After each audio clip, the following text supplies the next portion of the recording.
Hey friends, if you like the Nexus Podcast, the best way to continue the learning is to join our community.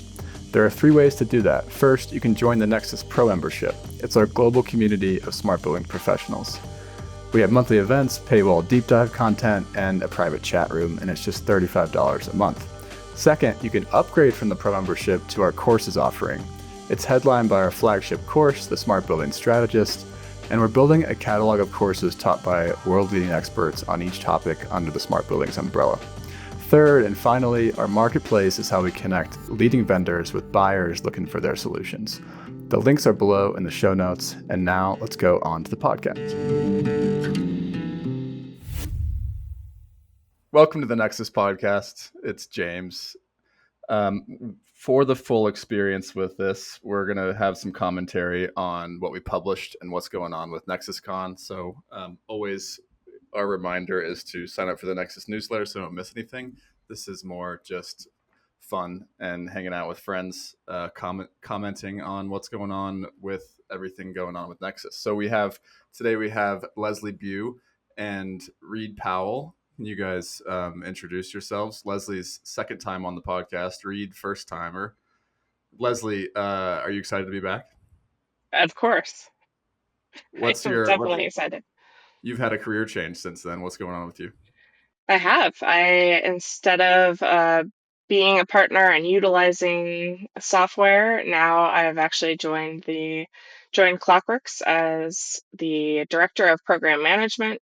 So now I get to help all of my previous, if you call them competitors, though we were all working together fairly well, and actually push the industry forward from this side. And so I'm really excited to also be here with Reed. Do you feel like this is a sustainable recruiting solution for Clockworks to be hiring all of their customers? Oh, they were definitely nervous, definitely tread lightly. We made sure previous company was perfectly fine. It all went really well, and we're all still great friends. No, in all seriousness, it's a cool move because you've learned so much from the other side, right? And so you can, help all the other potential contractors. Exactly. Reed, what about you? First time caller, long time listener. Yeah, for sure. I typically listen while I'm riding my road bike. I go do a little route on some hills that I do, and I can do 2 podcasts in a ride. So yeah, long time listener for Nexus. As far as job role, work for MacDonald-Miller mechanical design build and service provider in the Pacific Northwest in the U.S. Decently saw, like maybe a core difference for folks listening for context is our service and construction businesses are pretty much on equal footing as far as like percentage of teams and revenue that we do, which is traditionally a little different. Services usually much smaller, more to focus on warranty support rather than like a core business feature. But we also do major constructions as well. For me personally at the company, been here for 10 years, wanted to get into sustainability and saving energy, and that kind of led me right down the path of analytics and measurement and verification, and then that's flowed into how are we providing service but leveraging tech to do so. And so my responsibilities are that, but also our HVAC service side of the business, as well as some controls as well. Cool. And you have a hurt wrist right now. So I'm making up the story that you were mountain biking, listening to the Nexus podcast, and Brad said something crazy and you fell off your bike. Is that what happened? It's not like way too far off. I actually only have the mental capacity to listen to a podcast and road bike, which is much simpler. Yeah. But I did hurt my wrist mountain biking. August is a classic time. You've been riding tacky dirt in the Northwest for most of the summer. It's grippy. It's awesome. August comes, everything turns to dust. You think you can take a turn at the same speed. You can't. Traction's worse. I don't actually know what happened, but 10 seconds later, I was still standing there later on my bike, but 20 feet down the trail, and my wrist hurt quite badly. So wow. Okay. I think there was some tumbling in there, but that's the benefit of having clipped-in shoes. Sometimes you just stay on the bike. I don't mountain bike, but I imagine that we have tacky dirt or dust more of the year than tacky dirt. Yeah, I was actually kind of just poking Brad a little bit that he lives in the wrong part of the country for biking. It's true. I've lived in both sections, and it's a fact. Pacific Northwest has better mountain biking. It's just true. Colorado's Um, close, but for the listeners, Brad is also here. Brad, what have you been working on? hi. Well, what have I been working on? Reed brought us to this podcast a little earlier in the morning than we typically do it, so nothing yet this morning. But I'll jump into some Nexus updates. We had two kind of announcements of things going on that we announced this week. So first, in our newsletter this week, we announced that we're doing a NexusCon after party the second night, Tuesday. Last year at NexusCon, the second night, everyone was kind of like, where are you going to dinner? Like, what's going on? And, we're a little bit outside of downtown Denver. So we kind of just improv got a bunch of people to go to a place in downtown Denver so that, people could see the city a little bit. We're formalizing that this year. We're going to this trendy spot called Happy Camper that's in kind of the north side of Denver. We're going to have all you can eat food and drinks. They got like this whole section of the outdoor covered patio rented out for us. It's going to be really cool. And we're selling tickets to that. It's $95, which is what it would cost you to go get food in Denver anyway. But this is just going to be with all of the people that you just did the first 2 days of NexusCon with. So it's going to be super fun. We will put in the show notes a link to buy your ticket because you got to buy that ticket in advance so that we know you're coming and can plan for you.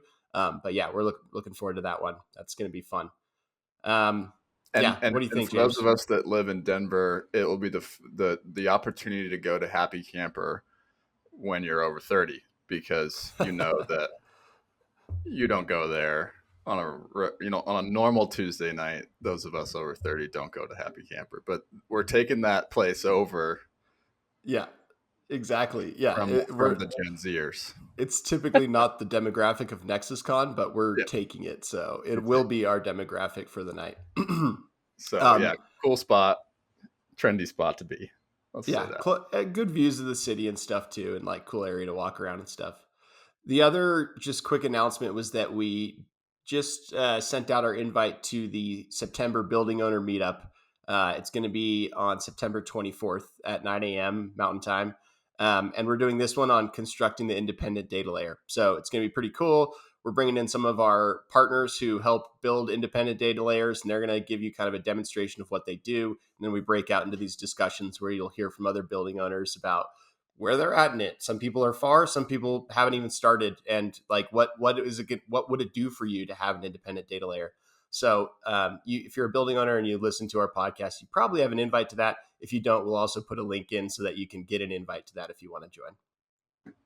Okay, a few other quick housekeeping items. We're doing a referral program. So Reed went skiing with us last year. We're doing a free ski trip to the person who refers the most people. And I'm looking at the leaderboard right now. It says I'm gonna win, but it obviously isn't gonna happen. We have a 3-way tie for first place. I'm not gonna read out the leaderboard right now, but we're let's just say it's anybody's game still. I think so. Reed and Leslie are both tied for second right now. Let's say that. So you guys could both win. So people can basically refer people, and when they register, they can put your name, and then we will chalk it up on the leaderboard, and we'll see who wins. Let's jump into it. It's a good enough intro for now. We are talking about tech-enabled services. So, Brad, do you want to talk about just like where the category came from? Because you kind of named this real quick. Yeah, actually, just this goes back to last year's NexusCon ski trip. We'd been talking with the Mac Miller team and Reed a bunch. We obviously, James, you've been doing articles and just explaining fault detection and diagnostics, what Clockworks and so many others do forever. But when I was with Reed, we were sitting in the lobby of that hotel room, and we were talking about how Mac Miller uses fault detection and diagnostics, and how that's a differentiator for a service provider to do something like that. And we were trying to describe like, how do we name that? Because we wanted to put it in the Nexus marketplace where James and I have been working for more than 2 years now on categorizing these different things that people can do and these different services that are there. So we went back and forth, and that's kind of the term we landed on for just when a service provider, and it doesn't have to necessarily be a control service provider. I think that there can be different versions of this, but when some building service provider is using technologies to improve the service that they're doing to the building. So often we're thinking about all these technologies and we're thinking that the building owner is using them for their own building. But what about a service provider that services a bunch of different people's buildings?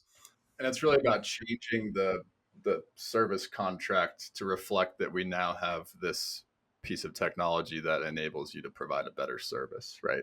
But it really goes back. So you guys coined this in February, whenever it was, but it really goes back. So I had, Rycom and Bueno on the podcast, and Leslie, when Leslie was at Long, and Clockworks on the podcast. And like, it's stuff that people have been talking. We had sessions about it at NexusCon last year. So it's we're trying to basically name what other people are already doing and saying, right? And so we wrote this article.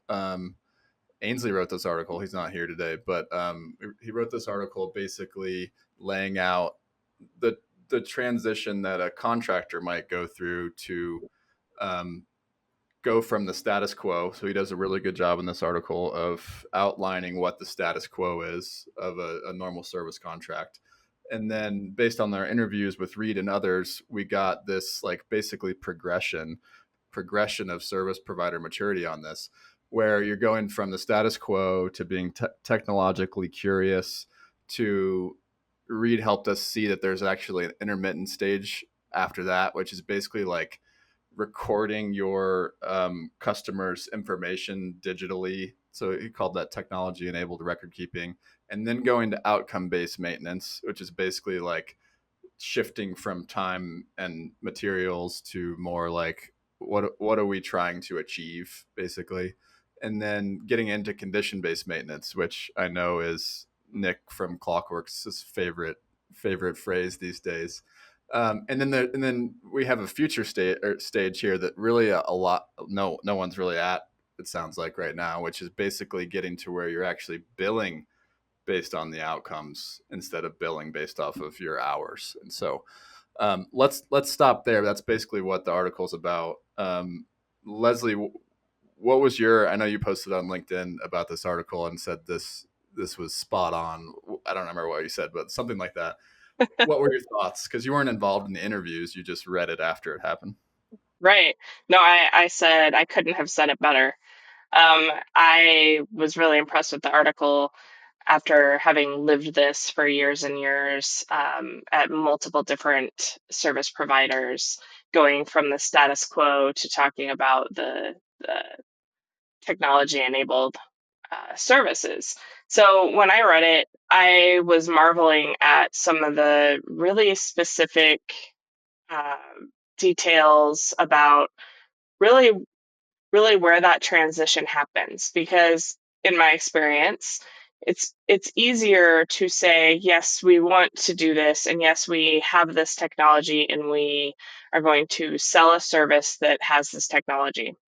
But the transition that was talked about in the article about actually using it for record keeping, so good job, Reed, and then thinking about this outcome based maintenance and not just saying we're going to add on analytics, we're going to add on some sort of software, and we're just going to pass it through, we're just going to sell it, but really actually transforming the service and the way it's done is kind of the key, I think, in those various stages that are listed. And that's incredibly difficult, but it's also what makes this more important and more relevant and actually enables that actual outcome to happen. So I think you're spot on that the full outcome based billing or service has not necessarily been achieved yet, but it's getting really close. I think that a lot of service providers are thinking about this. It's tricky though because it's risky.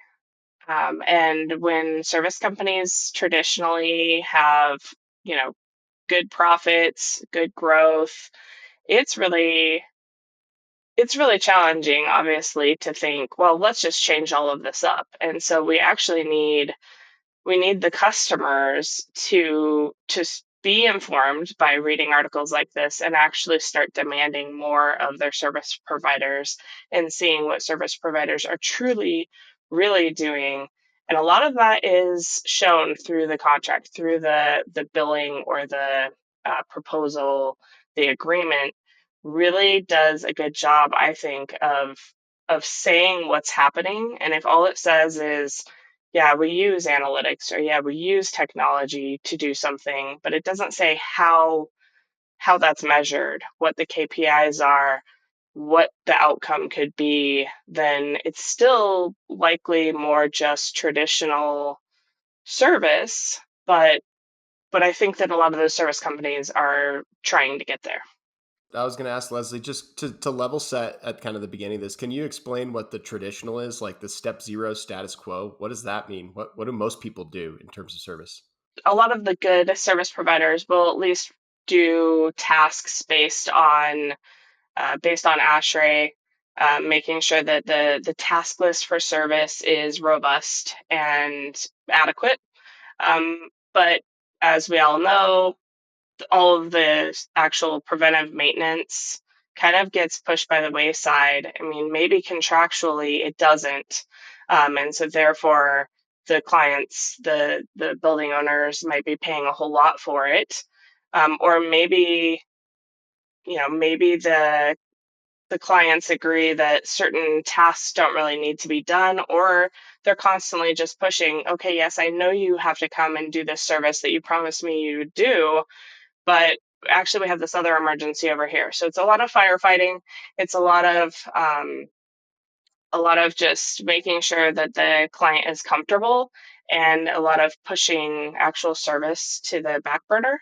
But even with great companies, I've worked for great companies that do what they say they're going to do, the clients just end up paying, you know, quite a bit of money to get the tasks done that are specified for each piece of equipment, and then still pay more for actually fixing the equipment and pay more for actually diagnosing or troubleshooting what's wrong.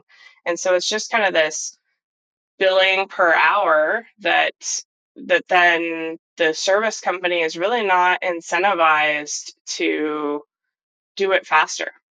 And even though there's a lot of good people at the service companies and they try to do it well and they intend to do it well, and if they have a good training program, they likely are trying to get better, there's really not a whole lot of measurement there, because if they can bill for 3 hours, why would they want to try to push to do it in 1 hour? So that's, I guess, the status quo that I have experienced in multiple different And companies.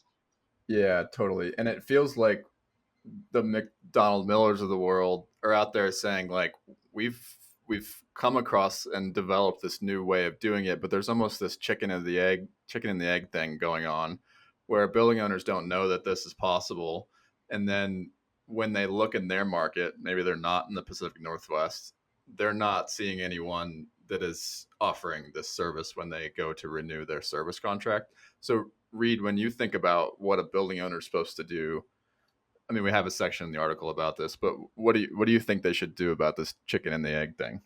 Well, I mean, we're talking about a pretty big industry shift, and so Yeah. something that would be important for any of them to keep in mind is like what are the controllables for them. And I think a lot of that just starts with having the conversation with your service provider, who is a partner in your building success, right? Of where you would like to go. And there's tons of content in the Nexus sphere of, you have to start the conversation with your service provider, because in some cases there might be some capital outlay that you have to make depending on what level of detail of metric that you want within that contract.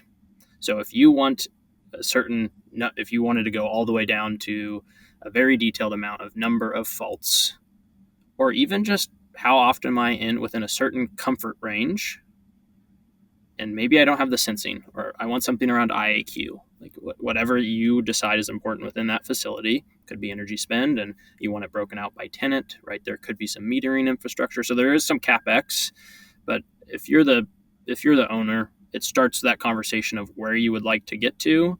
And for a lot of service providers, this will sound similar to something that was very popular 15 years ago, which is full coverage contracts. So I go with a maintenance provider, and I am going to pay them to cover not just the maintenance cost, but also the repair cost. And there will be inclusions and exclusions of what's within those repair costs. Usually there's a very rough order of magnitude price increase that they would pay. And that's essentially the building owner saying, I am locking in my price. I'm going to have a very low percentage variability, so I can base all of my financial metrics off of that. Then the onus is onto the service provider for them to manage and do the repairs when they think it's best for the building, but also to make sure they can stay in business and offer these full coverage contracts. Because there was low availability of building data, those things kind of trended out of style because service providers realized, man, this is super hard for me to make any money and not actually lose money and be paying for these assets in these buildings without lots of insight into them. Okay, so those fade out of popularity, but then the concept's coming back as you say, can I get metrics within my building? And building owners need to start maybe taking a little bit of inspiration from the technology sphere and talk about SLAs versus maintenance contracts. So, and service providers will be used to some version of that, right? It could be response time. There could be an SLA around response time.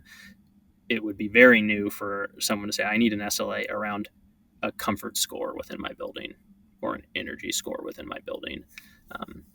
And pricing that is going to be different based on the type of facility, control system you have, where you're at in your life cycle renewal phase for capital assets within the building. And so it's not an easy question, but it's in concept, right? That's the direction. There's lots of intangible benefits for the owners. Leslie, I'm curious what you think about the chicken and the egg, because I don't know your new role, but I'm assuming it's something related to creating more MacDonald-Millers in the market that are able to bring technology into the service contract. Yeah, so I have a comment on both. My role is not necessarily me individually, creating more MacDonald-Millers, but certainly Clockworks wants to create robust service providers in the industry, and come alongside them is really where I'm at.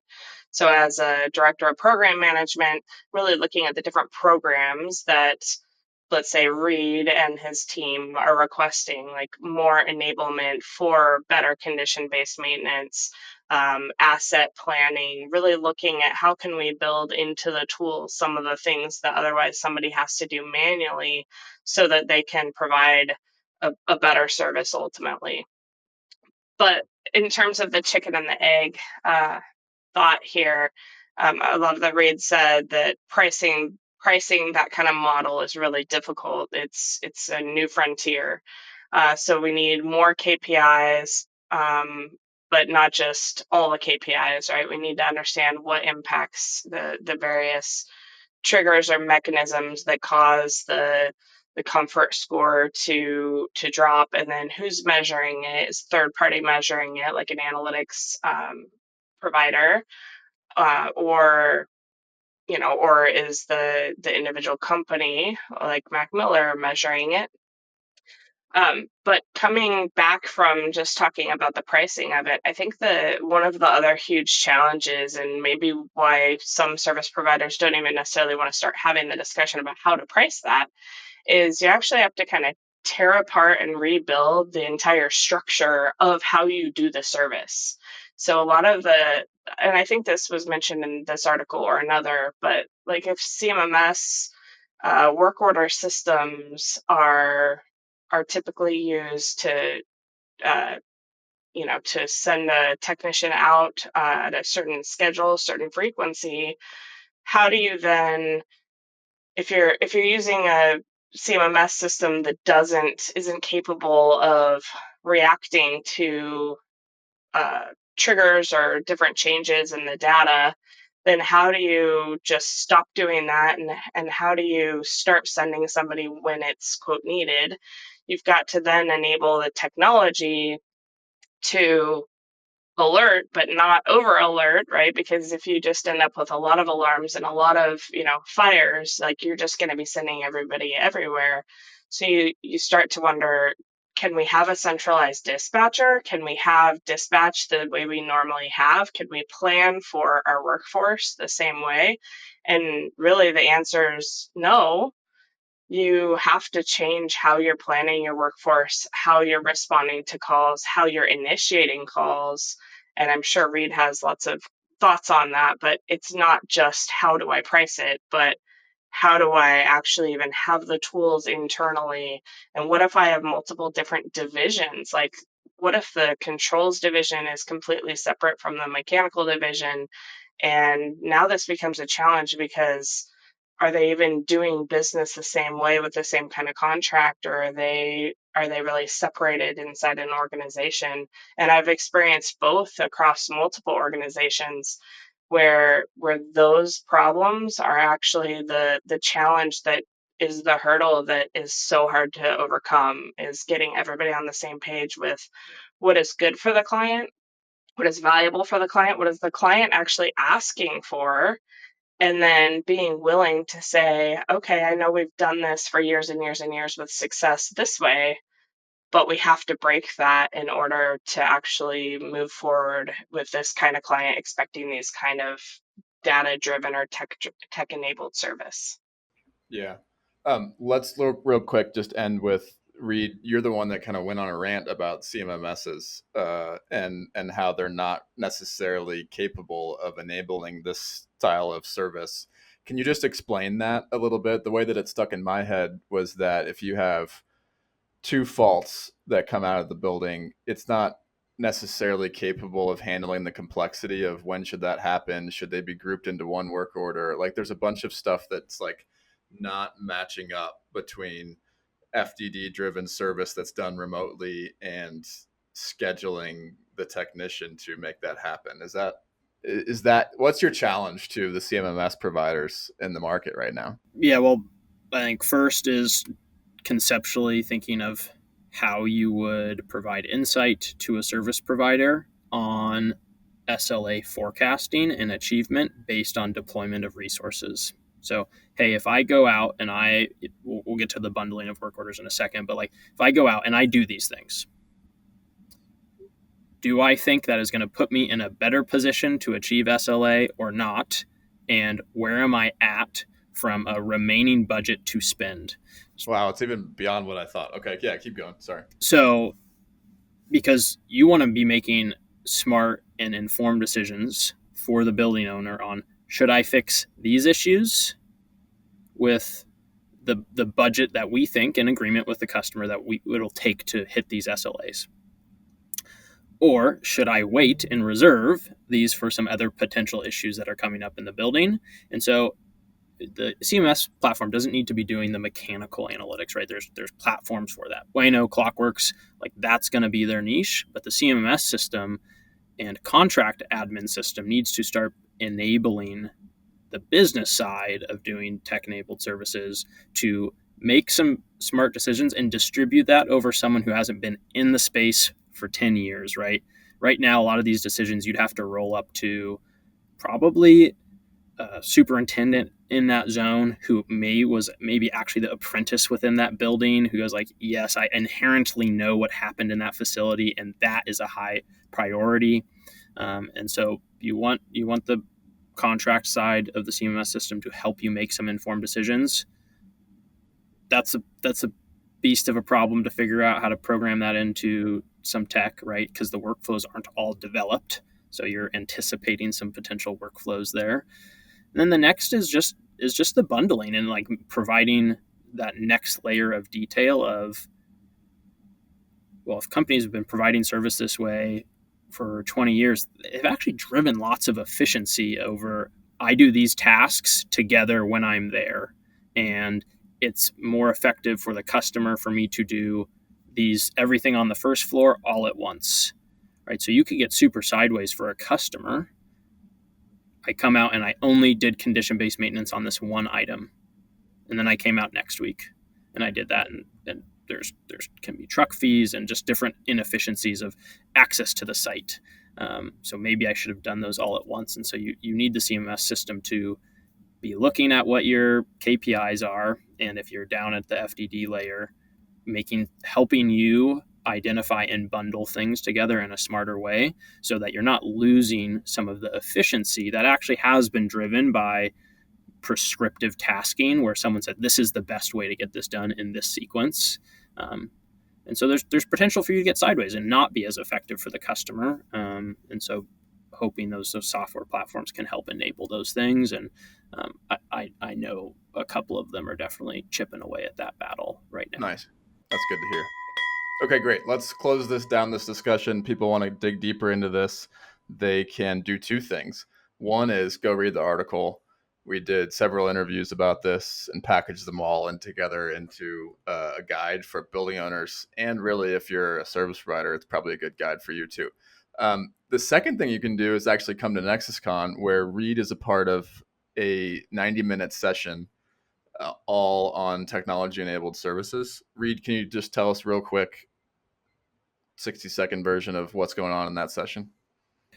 What's awesome about it is there's going to be a kind of a flow of company who's getting after tech-enabled services, but really from the CMMS side. So that second bucket we talk about. Then there is a company talking about their journey with deploying FDD, but then realizing that you need smart people in addition to the technology to really to drive that change and how they're attacking that, all the way down to, I think the final one is this building owner, and that's where MacDonald-Miller will be speaking in support of another building owner as they've taken it from the energy lens, and the contracts aren't built out with SLAs around energy, but that's their take and how they're supporting that with fault detection, some of the results and some of the hiccups and things not to do. So hopefully the result of that session is you could walk away with, cool, someone already made a few of those mistakes. I'm going to bunny hop those. I won't do them. What are some of the cool benefits, or maybe how fast or slow should I be moving in this space? But it should be super fun. We'll break out into some table topics afterwards and discussion, and you'll get to chat with people who are in different phases of this transition. That's cool. I feel like that's a good advertisement for NexusCon as a whole. Just what can I bunny hop that people have already messed up in the past? Leslie, what are you excited about coming back for a year or two? Well, now I'm really excited to go to that session. I'll just say that. I'm not presenting this year. With moving companies, that was a little bit difficult of a transition, but I'm excited to, some of those breakout discussions were my favorite thing about NexusCon last year.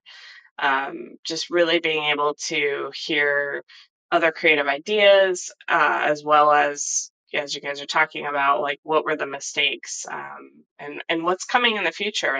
How can we help support some of these other companies that are moving in that direction. So, and I'm excited now with my new role to really come to listen a whole lot more to what all service providers are talking about, what those challenges are, so that I can figure out how at Clockworks we can meet those needs, and we can propel that into the future for better tech-enabled service.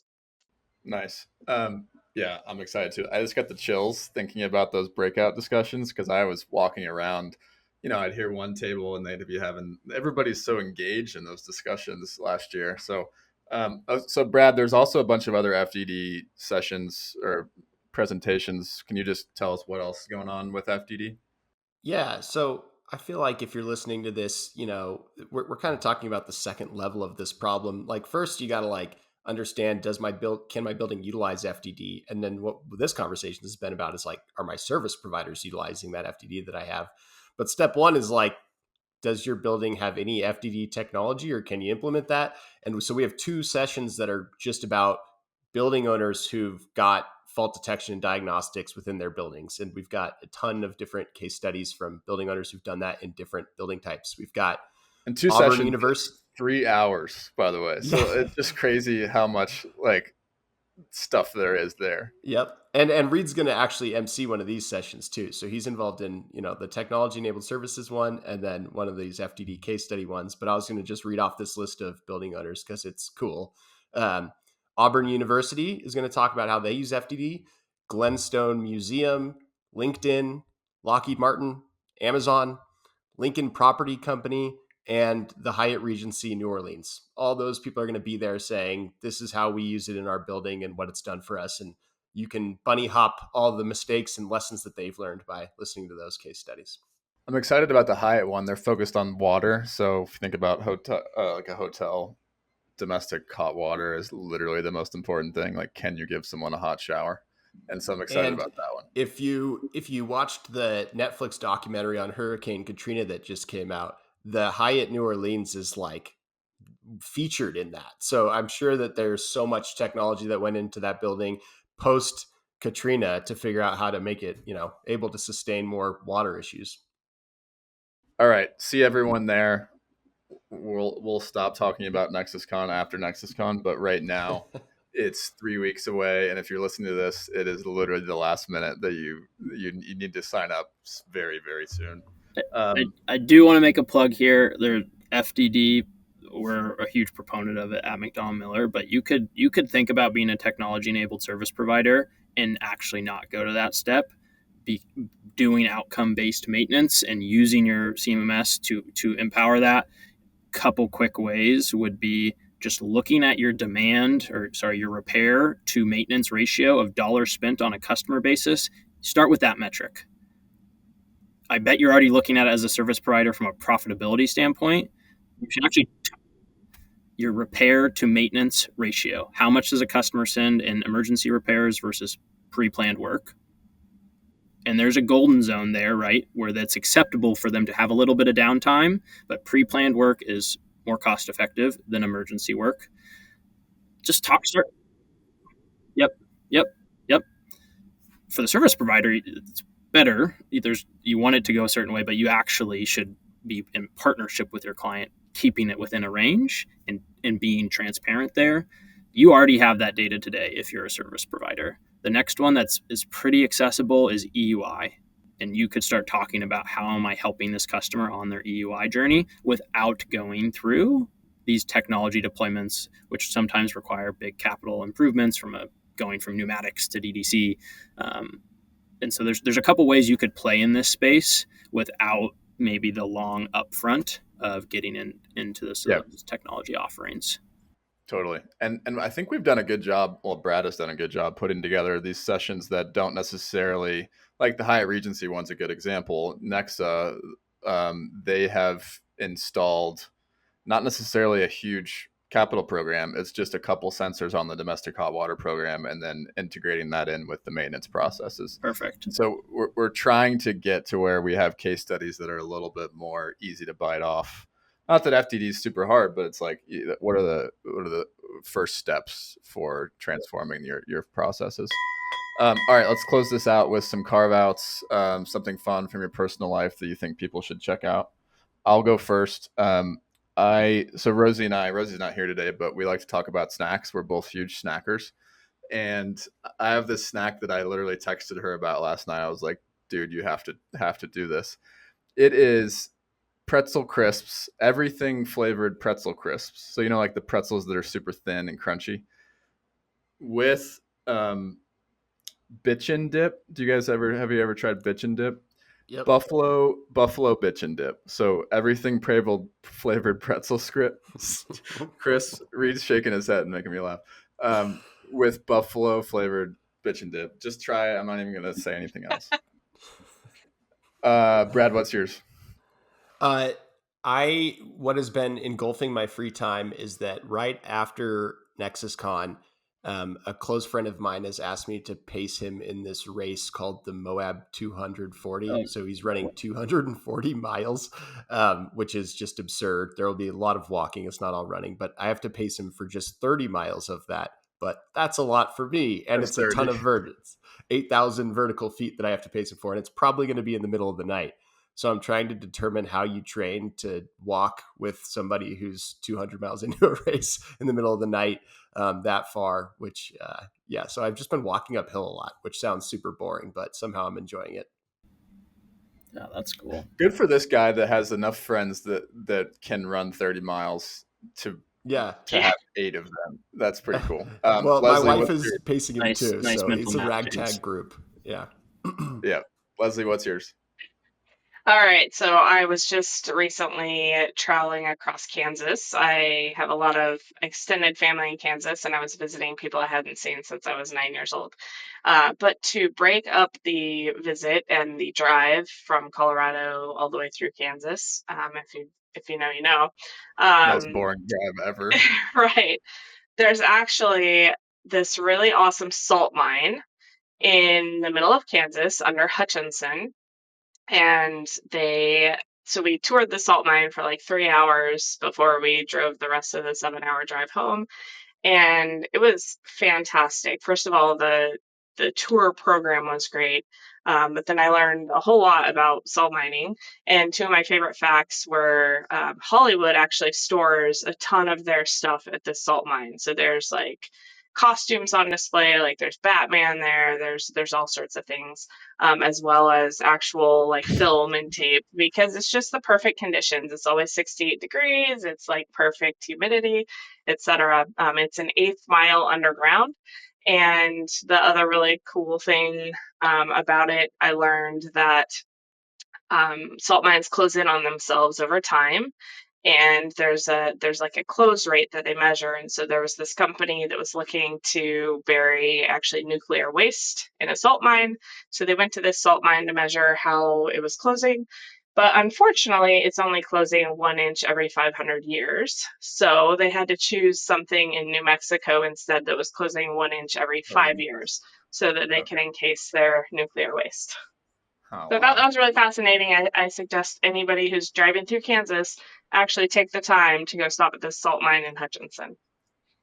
That's hilarious. When I moved from St. Louis to Colorado, so I drove on this, what you're talking about. And my famous story is it was so boring that I was driving so fast that I got pulled over twice on the trip. Nice. So like, yeah. All right, Reed, what's yours?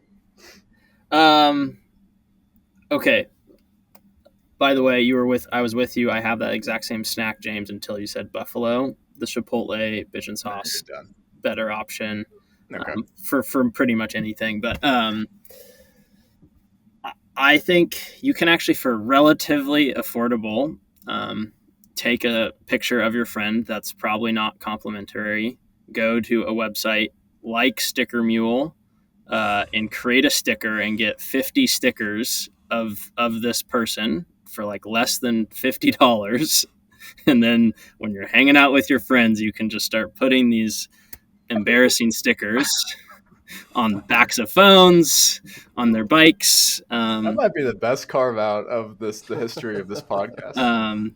So I have started doing it at least annually. I pick a new person just to absolutely roast with these stickers. Wow, and they just start living on people's Nalgene's and stuff. So I've been having a hoot with that. You know what I want to do now is take like unflattering screenshots of people on this podcast and bring all those stickers you could. to NexusCon. Oh no. Free reign. I'll just have them in my pocket ready for you guys. All right, that's a good place to end off. I'm so excited to see you guys in a couple weeks. Yeah, it's going to be great. And we will nerd out on some smart building stuff. All right, thanks for coming on the show. Okay, friends, thank you for listening to this episode. As we continue to grow our global community of changemakers, we need your help. For the next couple of months, we're challenging our listeners to share a link to their favorite Nexus episode on LinkedIn with a short post about why you listen. It would really, really help us out. Make sure to tag us in the post so we can see it. Have a good one.